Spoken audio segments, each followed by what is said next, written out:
అయ్యప్ప స్వామి వారి భక్తులకు అందరికీ కూడా శుభాకాంక్షలు. మకర సంక్రాంతి అనగానే అయ్యప్ప భక్తులకు అందరికీ కూడా ఒక అద్భుతమైనటువంటి రోజు. సాక్షాత్ అయ్యప్ప స్వామి వారు తన ఆభరణాలని ధరించి అందరికీ జ్యోతి రూపంలో దర్శనమిచ్చే ఒక అద్భుతమైనటువంటి ఒక మహా పండగ.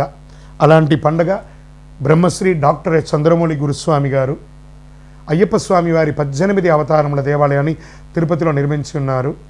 కపిల తీర్థానికి దగ్గరలో జీవకోణ అనే ఒక ప్రాంతంలో 365 రోజులు నీళ్లు పడుతున్నటువంటి దేవాలయంలో అయ్యప్ప స్వామి సంపూర్ణ చరిత్రను చూపించే ఒక దేవాలయం నిర్మించి మకర సంక్రాంతి రోజు ఉదయం గణపతి హోమం, చక్కగా స్వామివారికి అభిషేక ఆరాధనలు, మహా అన్నదానం యొక్క ఆఖరి రోజు 67 రోజుల్లో చేస్తున్నటువంటి మహా అన్నదానం, సాయంత్రం స్వామివారికి తిరువాభరణ అలంకారం. స్వామివారికి ప్రతి సంవత్సరం ఏదో ఒక బంగారు ఆభరణాన్ని చేసి ఆభరణ అలంకారం అయ్యి కొండ మీద జ్యోతి వెలిగిస్తాం. తిరుపతి పట్టణంలో ఆ కొండ మీద జ్యోతి వెలిగిస్తే సుమారుగా ఒక 20 కిలోమీటర్ వరకు జ్యోతి కనబడుతుంది.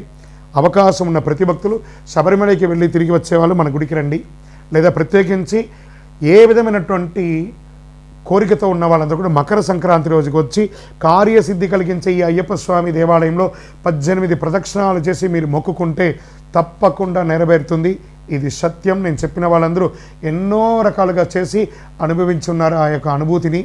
తప్పకుండా మీరందరూ కూడా రావాల్సిందిగా కోరుకుంటున్నాము.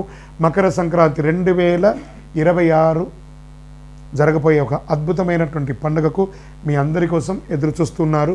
స్వామివారు మీకు అనుగ్రహం ఇవ్వడానికి, అయ్యప్ప స్వామివారు మిమ్మల్ని చూడాలని ఎదురు చూస్తున్నారు. రండి, అనుగ్రహం పొందండి, ప్రసాదం స్వీకరించండి. శరణమయ్యప్ప.